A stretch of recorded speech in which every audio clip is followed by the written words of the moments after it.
Bienvenue sur Top Invest, la chaîne des tops d'investissement. Ici, on parle essentiellement d'entreprises de qualité. Avons-nous une opportunité d'investissement en date d'aujourd'hui sur Autodesk? C'est la question à laquelle on va essayer de répondre en se basant sur les états financiers de la compagnie. Donc, ceci représente uniquement mon avis et non un conseil d'investissement. La première chose qu'on regarde, c'est la stabilité ou la croissance des revenus. Croissance des revenus ici, on adore sa base janvier 2022. Sur les 10 dernières années, c'est 7% de croissance. 5 dernières années, 16% de croissance. 3 dernières années, 19% de croissance. Donc, j'aime ça, c'est un checkmark.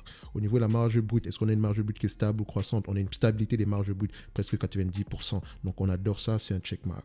Au niveau de la marge EBITDA ici, est-ce qu'on a une marge EBITDA qui est stable ou croissante? Donc on remarque ici qu'on a, voilà, ça peut s'expliquer parce que cette entreprise investit massivement dans le cloud. C'est la raison pour laquelle on a une diminution des marges EBITDA à cette période aussi. D'où l'importance de lire vos rapports financiers parce que vous ne pouvez pas juste le voir en lisant les états financiers. Donc ici, on a une stabilité des marges EBITDA, peut-être même avec des marges EBITDA plus supérieures dans le futur parce qu'on est essentiellement investi dans le cloud présentement. Donc j'aime ça, c'est un checkmark. Maintenant, au niveau de la dette nette sur EBITDA, ici, on a une dette nette sur EBITDA inférieure ou égale à 5. Donc ici, on cherche inférieure ou égale à 5. Donc on a une dette nette sur EBITDA aux alentours de 1. Donc j'aime ça, c'est un checkmark. Maintenant, au niveau de la marge des free cash flow, on cherche une marge de free cash flow à peu près stable parce qu'on a besoin d'une stabilité des marges de free cash flow et des revenus pour pouvoir évaluer l'entreprise. Je vais prendre 30%. En date d'aujourd'hui, vous remarquez que les free cash flow sont aux alentours de 33-40%. Donc, je vais prendre 30%. Je sais également pourquoi est-ce qu'on a cette variation ici. Comme je vous l'ai dit, on a investi massivement dans le cloud. Et également, les marges de free cash flow pourraient être moins élevées dans le futur, mais se maintenir aux alentours de 30%. Non, j'aime ça. Ça, c'est un checkmark parce que je sais pourquoi. Maintenant, donc, lisez vos rapports financiers. Donc, les analyses prévoient des revenus à peu près de 8 milliards d'ici 2027. D'accord, on va se dire que c'est tout à fait possible. Donc, qu'est-ce que ça va nous donner en termes de chiffres ici? Au niveau du PER, j'ai pris des PER de 20, 22, 25, compagnie technologique. Pas besoin de beaucoup, on n'a pas besoin de beaucoup d'incrans pour pouvoir générer des revenus, des marges supplémentaires.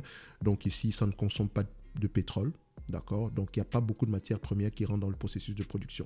Donc, je privilégie généralement ce genre d'entreprise ici, surtout en période d'inflation, parce qu'ils ont généralement un pricing power. Elles permettent aux entreprises d'être efficientes. À la fin de la journée, ici, on a des PER de 20, un revenu de 8 milliards, ce que les analystes pensent d'ici 2026, donc enfin 2027. Donc ici, qu'est-ce que vous allez remarquer? Des free cash flow, je vais prendre des free cash flow de 30%. Donc 30% de 8 milliards, ça donne 2 milliards 400. 20 fois les bénéfices de 2 milliards 400 moins la dette nette divisée par le nombre d'actions, ça donne 214 € l'action.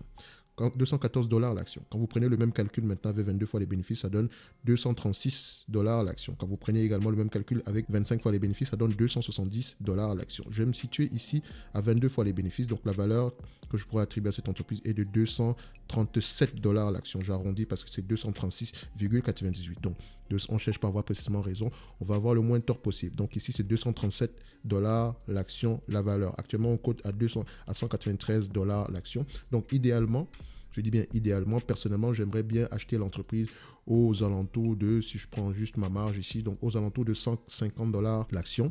Ça, ce serait mon prix personnel, d'accord? Parce que je vais avoir une marge de sécurité supplémentaire. Donc, ça serait situé à peu près vers ce niveau-ci. Donc, à la fin de la journée, ça, c'est ma marge de sécurité à moi. Parce que je recherche vraiment une marge de sécurité d'à peu près d'une quarantaine de pourcents, idéalement de 50%. Donc, quand je dis une quarantaine de pourcents, ça veut dire que si la marge actuelle, si j'estime que le revenu actuel est de 230, la valeur est de 237 $ l'action, je vais juste prendre 60% de 237 $ l'action. Ça vous donne à peu près aux alentours de 142 $. Donc, 142, 150 $, c'est moi qui l'estime, donc je pense que ça pourrait également être suffisant pour moi ici aujourd'hui. Donc ici, je prends aux alentours de 150 $, l'entreprise pourrait m'intéresser.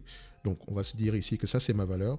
Donc on pourrait se dire qu'il y a une légère opportunité d'investissement ici, mais vous devez savoir ce que ça implique. Ça implique des revenus déjà de 8 milliards, donc ça, c'est selon les analystes. Est-ce que c'est possible? Oui, parce que présentement, on a des revenus de 4 milliards 400, donc ça revient à doubler les revenus sur les 5 prochaines années. Est-ce que c'est possible? Oui, parce qu'on est présentement sur une croissance de 15% sur le trimestre passé, de 19% sur les 3 dernières années. Donc, c'est tout à fait possible également. Regardez la taille de marché de cette entreprise ici. Donc, dans tous les cas de figure, lisez les rapports financiers si vous voulez approfondir cela. Donc, ça prend en considération un revenu de 8 milliards, des marges de 30%. Donc, si les marges sont supérieures, tant mieux. Si le revenu est supérieur, tant mieux. Dans tous les cas de figure, on ne surpaye pas en date d'aujourd'hui, mais ça prend en considération déjà une croissance implicite au prix actuel. D'accord?